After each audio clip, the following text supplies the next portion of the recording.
اسلام میں اسے کئی جانوروں کا ذکر آتا ہے جن کا وجود انسان کی سوچ سے پرے ہے۔ آج ہم جانیں گے 10 ایسے رہسیمئی جانوروں کے بارے میں جن کا نام سن کر روح کانپ جاتی ہے اور جن کا علم قرآن، حدیث اور آدھونک وگیان تینوں کے درمیان گھومتا ہے۔ دابۃ الارض قرآن میں ہے اس زمین سے نکلنے والے جانور کا ذکر، اور جب ان کے اوپر فرمان آ پڑے گا تو ہم زمین سے ایک جانور نکالیں گے جو لوگوں سے بولے گا۔ کچھ مفسر کے مطابق یہ جانور قیامت کی نشانیوں میں سے ایک ہے۔ وہ انسانوں سے بات کرے گا اور ان کے ایمان کی سچائی کو سامنے لائے گا۔ آج تک یہ دابہ کہاں ہے؟ کیا اس کا وجود آج بھی زمین کے اندر چھپا ہے؟ یہ ایک ایسا رہسیہ ہے جو ابھی تک نہیں سلجھا۔ نمبر 2، سمندر کی گہرائی میں بہیمت۔ ابراہیمی مذہبوں میں ایک وشالکای سمندری جیو کا ذکر ہے جسے بہیمت کہا جاتا ہے۔ اسلامی تفسیر میں بھی کچھ مفسروں نے اس کا حوالہ دیا ہے کہ یہ سمندر کی گہرائی میں اللہ کی ایک عجیب مخلوق ہے جو انسان کی نگاہ سے اوجھل ہے۔ آج بھی سمندر کے 80% سے زیادہ گہرائیاں انسان کے لیے رہسیہ ہے۔ کیا اب بھی وہاں ایسے جیو موجود ہیں جن کا ذکر آسمانی کتابوں میں ہوا ہے؟ نمبر 3، یاجوج اور ماجوج۔ اس قوم کا ذکر سورہ کہف اور حدیثوں میں ملتا ہے۔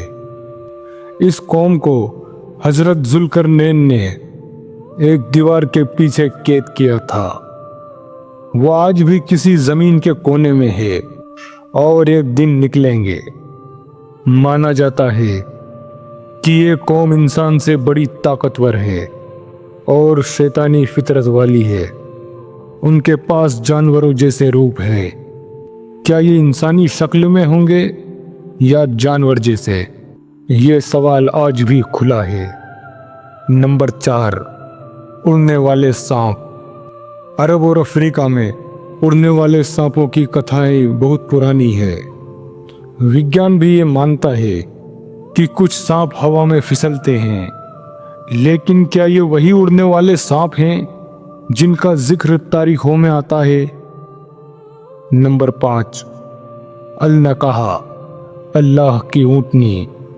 ایک قوم کو اللہ نے چمتکاری اونٹنی دی تھی جو پہاڑ سے نکلی۔ سورہ الشمس میں جس کا ذکر ہے، یہ کوئی عام جانور نہیں تھا۔ اس کا دودھ پوری بستی کے لیے کافی ہوتا تھا۔ جب انہوں نے اس اونٹنی کو مار دیا تو ان پر اللہ کا عذاب نازل ہوا۔ یہ اونٹنی اس بات کی مثال ہے کہ اللہ کبھی بھی کچھ بھی بنا سکتا ہے اور کبھی بھی کچھ بھی پیدا کر سکتا ہے۔ نمبر 6، جنت کے پرندے اور جانور۔ حدیثوں میں جنت میں موجود جانوروں اور پرندوں کا ذکر ہے، جیسے کہ جنت میں ایک پکشی ہوگا جس کا گوشت جنتی لوگ کھائیں گے اور اس کی خوبصورتی بیان سے باہر ہوگی۔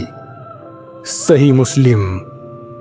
یہاں سے ایک بات یہ سمجھ میں آتی ہے کہ انسان نے تمام مخلوقات کو نہیں دیکھا۔ کچھ جانور اللہ نے صرف آخرت کے لیے بنائے ہیں اور ان کا وجود آج کی دنیا میں نہیں۔ نمبر 7، جنات کی سواری۔ آگ سے بنے جیووں کے جانور جن ایک سچائی ہے۔ قرآن اور حدیث دونوں میں اس کا ذکر ہے۔ کیا جن بھی کسی قسم کی مخلوق کی سواری کرتے ہیں؟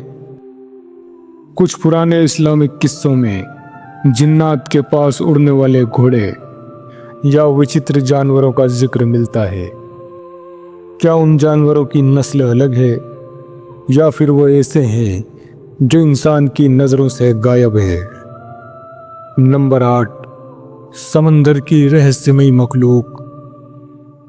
قرآن میں لکھا ہے اور وہی ہے جس نے سمندر کو تمہارے لیے موصوف کیا تاکہ تم اس سے تازہ گوشت کھاؤ۔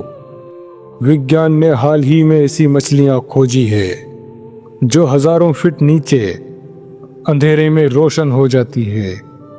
کیا یہ مخلوق وہی ہے جس کا ذکر کیا گیا ہے اور وہاں تک انسان اب جا کر پہنچا ہے؟ نمبر 9، وہ جانور جو انسان نہیں پہچان پایا۔ روز نئے جیووں کی کھوج ہوتی ہے اور ہر بار انسان کو احساس ہوتا ہے کہ اس کا علم ادھورا ہے۔ قرآن میں کہا گیا، اس نے ایسی مخلوق بھی پیدا کی ہے جس کا علم تم نہیں رکھتے، یعنی وہ جانور، وہ مخلوقات جن کا کوئی نام، کوئی تصویر، کوئی نشان بھی ہمارے پاس نہیں ہے، لیکن وہ وجود رکھتی ہے۔ دجال کا ذکر کئی حدیثوں میں آتا ہے اور اس کا سواری والا گدھا، اس کا ذکر بھی آتا ہے۔ حدیثوں میں اس گدھے کے بارے میں جو باتیں بتائی گئی ہے وہ کسی بھی عام جانور سے بالکل الگ ہے۔ ایک حدیث میں آتا ہے، اس کا گدھا ایسا ہوگا کہ اس کے 2 کانوں کے درمیان 40 گز کی دوری ہوگی۔ ایک حدیث میں آتا ہے، اس کے پاس آگ اور پانی جیسا کچھ ہوگا، لیکن اصل میں آگ ٹھنڈی ہوا ہوگی اور پانی جلتا ہوا آگ ہوگا۔ کچھ حدیثوں میں اشارہ ملتا ہے کہ اس کی رفتار بادلوں جیسی ہوگی، یعنی بہت تیز، اور وہ ایک دن میں پورے شہروں کو طے کرے گا۔ اللہ کی بنائی ہوئی ہر چیز میں حکمت ہے اور ہم انسان صرف اتنا ہی جانتے ہیں جتنا اللہ نے ہمیں بتایا۔ کیا ہو اگر کل کوئی ایسا جانور ہمارے سامنے آ جائے جو آج ہمیں صرف ایک کہانی لگتا ہے، کیا ہم اس کے لیے تیار ہیں؟ کیونکہ اس کائنات میں وہ سب ممکن ہے جو اللہ چاہے۔ یہاں سے ایک بات یہ سمجھ میں آتی ہے کہ انسان نے تمام مخلوقات کو نہیں دیکھا۔ کچھ جانور اللہ نے صرف آخرت کے لیے بنائے ہیں اور ان کا وجود آج کی دنیا میں نہیں۔ اگر آپ کو ویڈیو پسند آیا تو لائک اور شیئر کریں۔